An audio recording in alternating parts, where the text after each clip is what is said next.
Bon matin. Que la gloire de Dieu vienne. Hein? Oh. Très beau chant ce matin. Merci Seigneur. Merci pour l'équipe.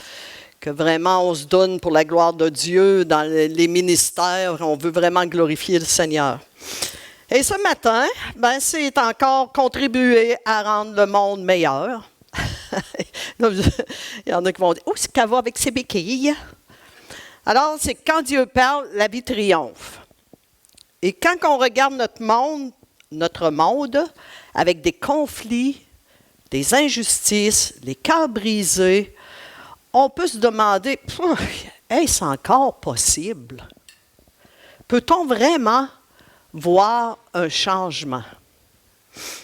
Et aujourd'hui, au travers de ce message-là que le Saint-Esprit m'a mis sur mon cœur, Dieu nous appelle à être des instruments dans ses mains. Pas juste pour survivre dans ce monde, mais pour y faire la différence. Pas par nos forces, mais par la puissance de sa parole et de son esprit. On va voir 5 points ce matin. La puissance créatrice de la parole de Dieu. Point 2. Dieu nous appelle à regarder la réalité en face. 3. Proclamer la vie selon la parole de Dieu. 4. Être un canal pour Dieu comme Jésus l'a fait. 5. L'action du Saint-Esprit qui accompagne la parole.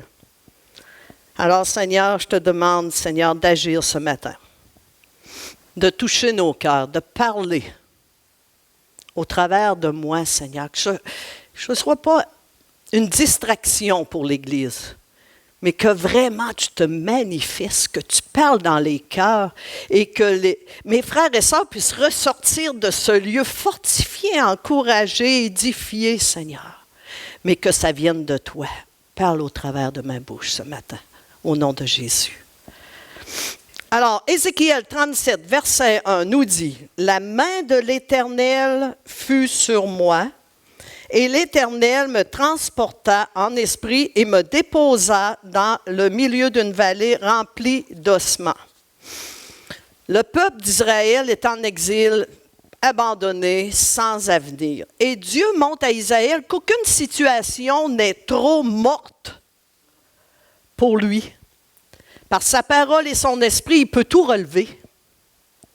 Il est le Dieu qui redonne vie là où tout semble complètement fini. Imagine une vallée silencieuse, des milliers d'ossements blanchis par le temps. Pas un bruit, pas un souffle, juste le vide. Et Dieu te place là. Et il te dit, mais ton nom là, ces eaux peuvent-ils revivre? C'est ce qu'il vit là, Ézéchiel. Un face-à-face complètement avec l'impossible. Il voit tout ça, là, lui, là. Que répondrais-tu, toi? Quand tout semble perdu, quand la situation paraît irréversible, quel domaine de ta vie ressemble à cette vallée d'ossements éparpillée partout? Quelle partie de ton cœur semble complètement desséchée? Peut-être que tu t'es résigné, tu t'es dit, c'est fini. Peut-être. Pour nous, ce texte est vraiment une révélation. Peu importe à quel point notre vie, notre foi ou même notre monde semble vide, perdu, quand Dieu parle, la vie triomphe. Ce n'est pas juste un texte ancien, c'est une parole vivante pour notre génération. J'ai lu une histoire, puis j'ai dit, le Seigneur, on dirait qu'il nous donne toujours des histoires quand on montre quelque chose. C'est des graines 2000 ans retrouvées dans le désert, dans une jarre oubliée, puis qui semblait complètement morte. Hey, 2000 ans, là. Un botaniste les a plantées par curiosité, juste pour voir. Puis elles ont germé. Ce qui semblait fini portait encore la vie. Peut-être que tes rêves, tes espoirs en toi sont complètement éteints. Mais la parole de Dieu a ce pouvoir. Ce qui semble perdu peut revenir à la vie. Point 1, la puissance créatrice de la parole de Dieu. Dieu, dès le commencement, crée avec la parole de Dieu. Il apporte la vie et l'ordre dans le chaos. Et on voit dans Genèse 1:3, Dieu dit que la lumière soit, et la lumière fut. Quand Dieu parle, sa parole agit. Elle n'est pas limitée, ni faible, ni hésitante. Elle crée, elle transforme, elle ressuscite. Dans Ézéchiel 37, Dieu place son prophète au milieu d'une scène qui semble impossible, des ossements desséchés, éparpillés, oubliés. Un scénario humainement irréversible qui défie toute la logique. Tout espoir paraît anéanti, comme une victoire qui semble hors de la portée. Pensez à Ézéchiel, là. Des os humains blanchis, là, pas grand espoir là. Pourquoi? Mais Dieu lui dit, prophétise sur ces os. Wow! Je ne sais pas, mais il fallait que le prophète s'aille... parce que des os éparpillés partout, là, puis blanchis par le temps. Là. Pourquoi qu'il lui dit ça? Parce que même là où tout semble impossible, sa parole peut faire revivre. Et aujourd'hui, comme Ézéchiel, Dieu nous place au cœur d'une génération pour proclamer l'espérance, la vérité, la paix, le salut en Jésus-Christ. Spirituellement, cette vallée d'ossements est l'image d'un cœur humain sans Dieu. Un vide profond, une mort intérieure. Le péché a détruit l'être humain, l'homme laissant un gouffre que rien de terrestre ne peut combler. Même aujourd'hui, dans un monde où beaucoup semblent avoir tout, une belle carrière, la famille, un confort matériel, des millions se sentent perdus, sans but. Pas de bonheur. Tu peux être le plus grand millionnaire de ce monde et être malheureux parce que ton vide n'est pas comblé.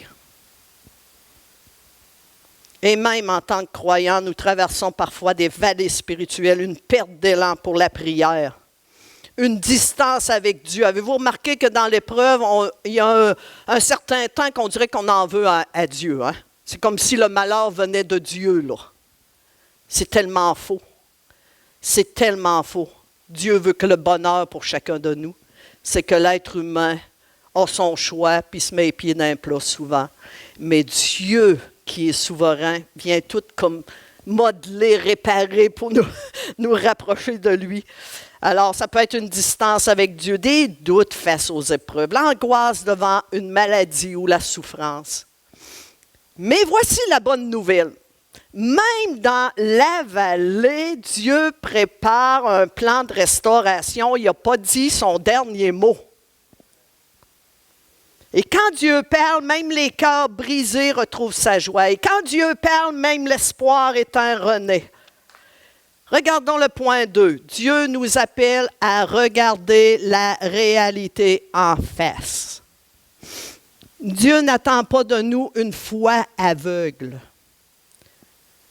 qui nie la souffrance, la mort, l'échec.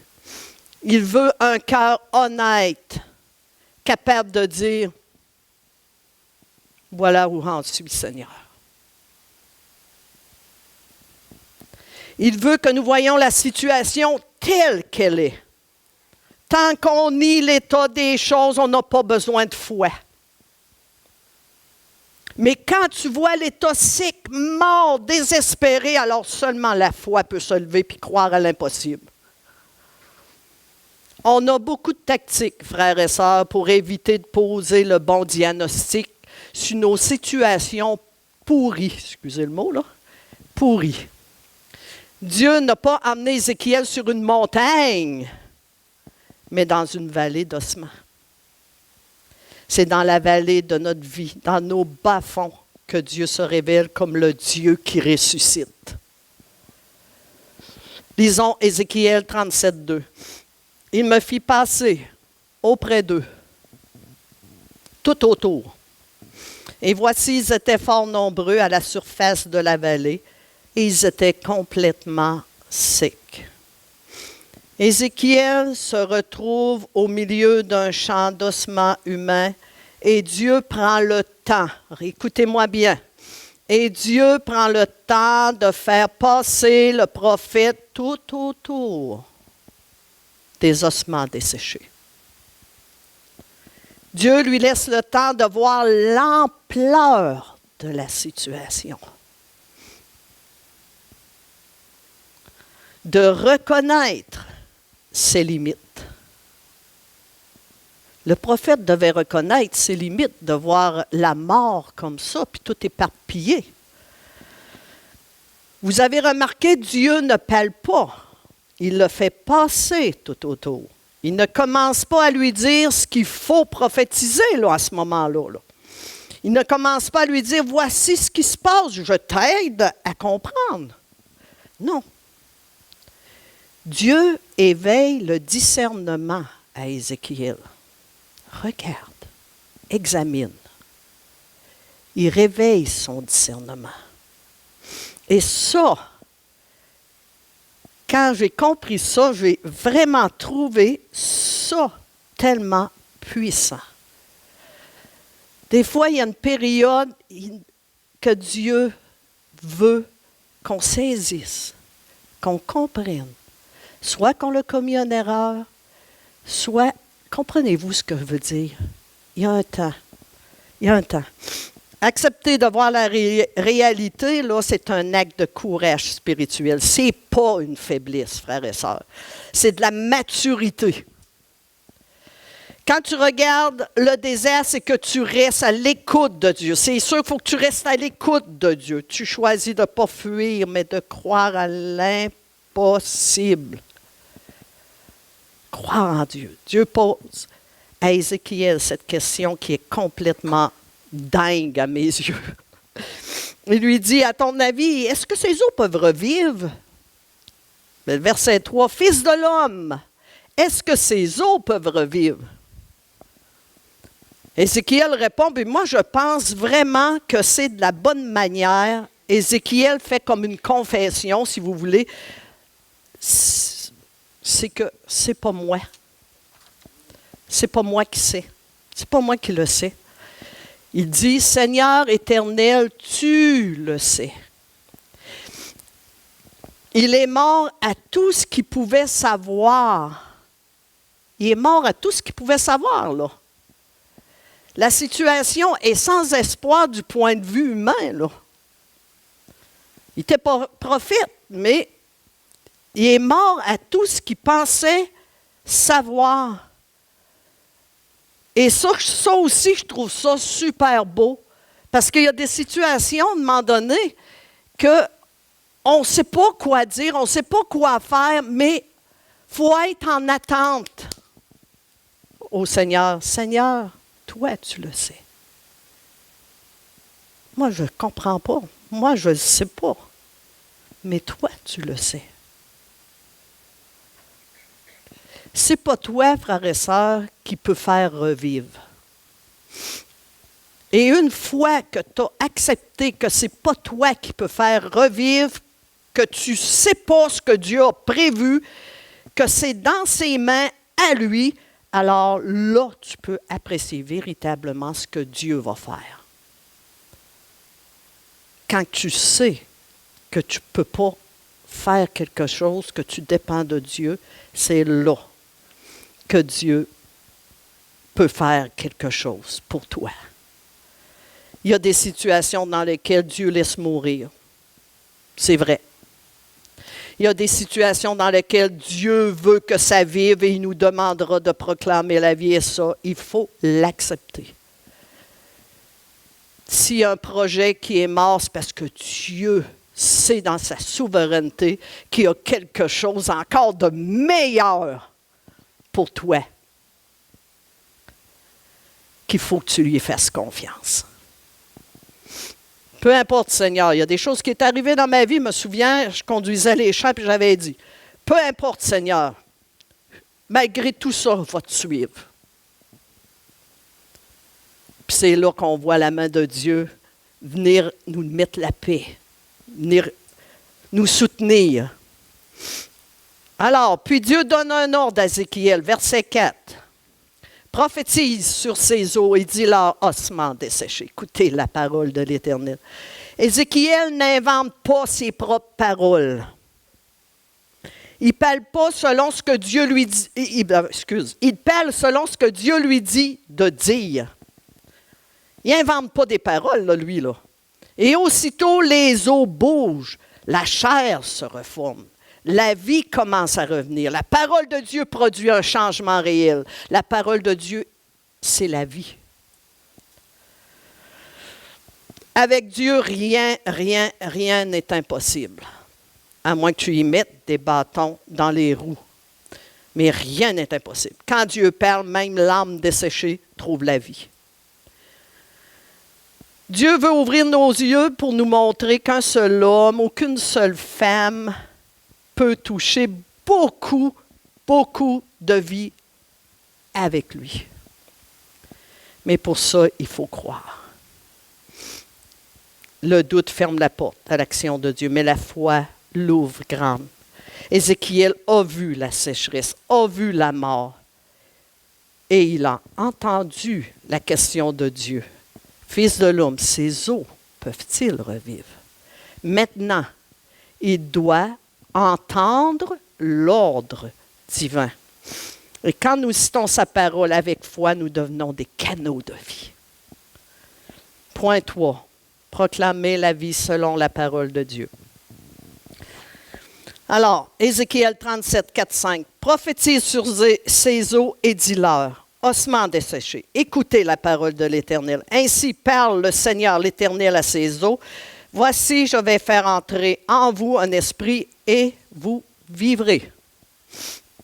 Comme Ézéchiel, nous devons apprendre à proclamer la parole de Dieu sur nos vies, sur nos familles, notre Église, nos villages, notre pays. Frères et sœurs, ces eaux pourront-ils revivre?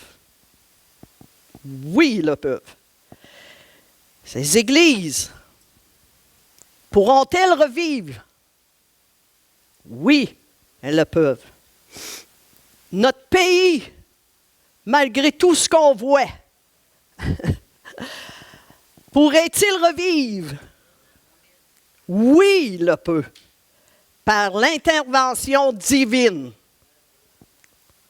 Là où on reconnaît que nous ne pouvons pas, lui, il peut. Verset 7. Je prophétisais selon l'ordre que j'avais reçu, et comme je prophétisais, il y eut un bruit. Excusez-moi. Et voici, il se fit un mouvement. Et les eaux s'approchèrent les uns les autres. Imaginez-vous la scène. Ézéchiel est debout dans cette vallée silencieuse. Puis, tout à coup, il proclame selon l'ordre de Dieu. Ossements desséchés. Parce que là, ils étaient nombreux, hein? Écoutez la parole de l'Éternel. Imaginez, là, le prophète parle et soudain, un bruit. Il n'y avait pas de bruit, mais là, un bruit. Un tremblement. Les eaux s'approchent. Là, tu entends toutes les eaux, là, toutes les pièces se rechercher, là. Ils s'assemblent, ils prennent forme, la chair, la peau, tout est en place. Mais ce n'est pas fini. Ce sont des corps sans souffle. Tu peux avoir une belle apparence, tu sais, mais pas encore la vie. Tu peux être en ordre, mais être à terre. C'est l'esprit qui fait se lever. Vous savez, c'est l'image de quelqu'un qui entend la parole, qui a été formé, mais qui n'a pas encore été vivifié par l'esprit. Il marche par ses propres forces. Ézéchiel 37, 9, il me dit, prophétise et parle à l'esprit. Prophétise, fils de l'homme, et dis à l'esprit. Ainsi parle le Seigneur, l'Éternel. Esprit, viens des 4 vents, souffle sur ces morts et qu'ils revivent. Pourquoi une armée puissante reste-t-elle inerte? C'est qu'il manque le souffle de Dieu. Nous pouvons avoir une belle église avec une structure d'organisation impeccable. Mais s'il n'y a pas le souffle de vie dans cette église, elle serait semblable à cette armée de corps sans vie. Imagine Dieu dire à Ézéchiel, « Hey, Ézéchiel, regarde, cette armée n'est-elle pas impressionnante? » Et Ézéchiel répond, « Oui, Seigneur, mais ils sont toujours à terre. »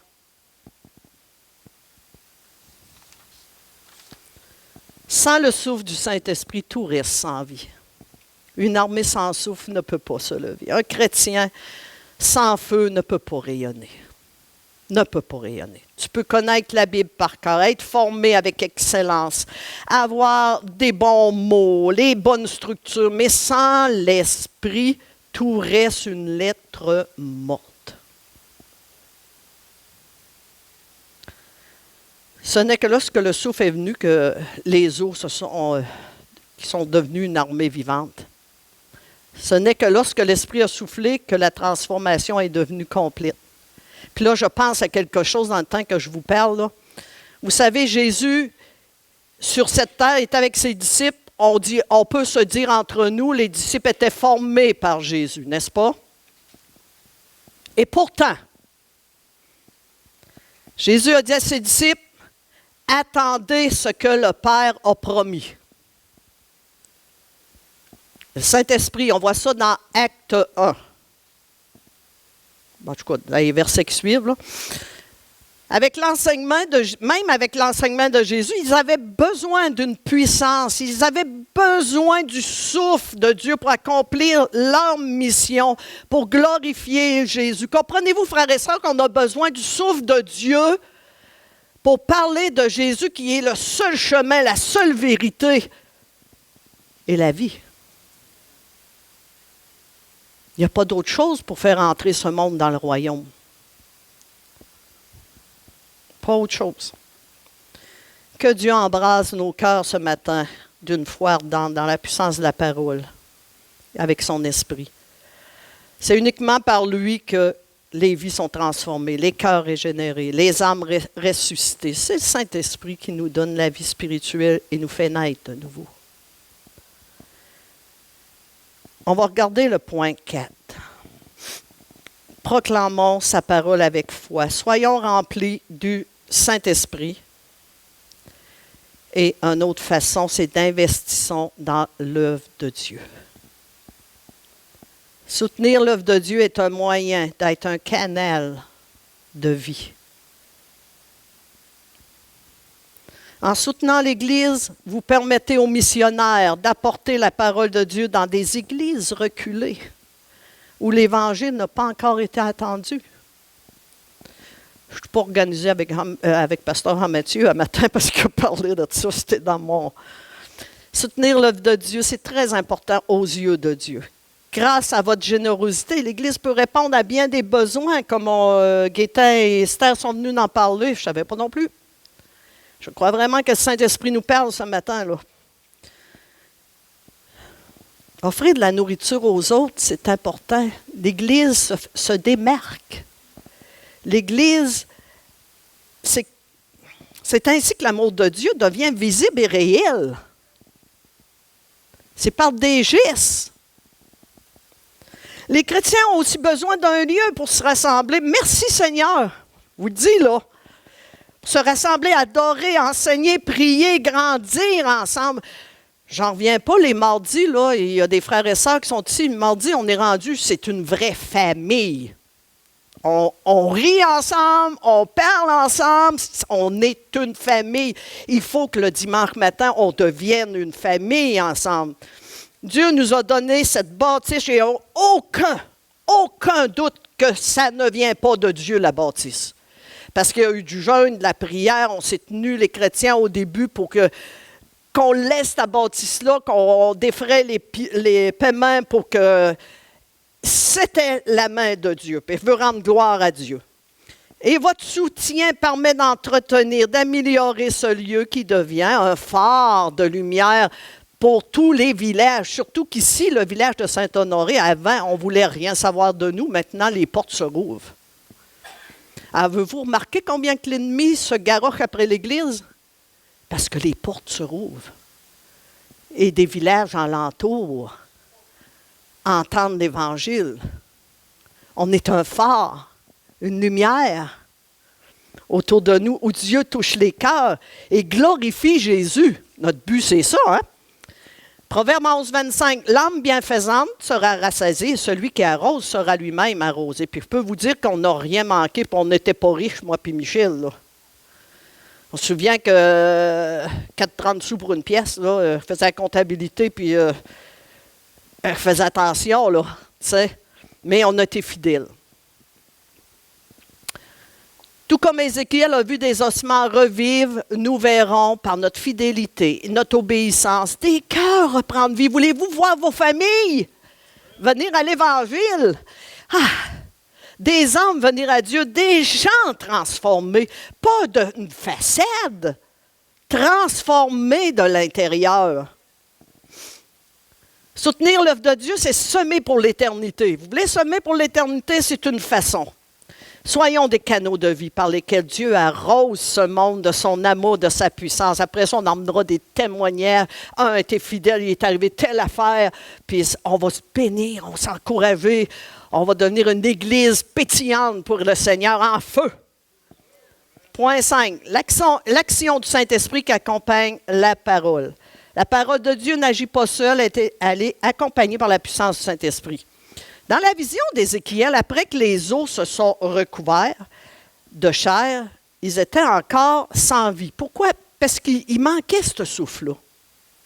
On pourrait être une église sans vie si on n'a pas le souffle de Dieu. Ça nous prend l'esprit. Quand on accepte le Seigneur, l'esprit vient, mais ça nous prend la puissance pour agir. Alors, on va lire le verset 8 et 9. « Je regardais et voici, il vient des nerfs sur eux, la chair crue et la peau les couvrit par-dessus, mais il n'y avait point en eux d'esprit. » Dieu dit alors à Ézéchiel, prophétise, il dit à l'esprit, « Ainsi parle le Seigneur, pas ainsi parle le prophète. » là. C'est un canal. On est des canaux sous la grâce, nous aussi. Là. Il était un canal, le prophète. Il dit, « Ainsi parle le Seigneur, l'Éternel, esprit vient des 4 vents, souffle sur ces morts et qu'ils revivent. » Quand Ézéchiel prophétise à l'esprit, le souffle entre en eux et ils reprennent vie. Ils ne restent pas morts, ils reprennent vie. C'est l'esprit qui donne la vie, en obéissance à la parole. C'est sûr que si on ne lit pas du tout la parole, comment l'esprit va venir nous parler? Jean 6, 63. C'est l'esprit qui vivifie. C'est l'esprit qui vivifie. Ça veut dire qui donne la vie, qui rend vivant. La chair ne sert à rien. On a beau travailler avec notre chair, ça ne sert à rien. C'est l'esprit qui vivifie. Les paroles que je vous ai dites sont esprit et vie. Lorsqu'on écoute et reçoit ces paroles avec foi, elles transmettent la vie spirituelle. C'est là qu'on voit souvent des chrétiens différents.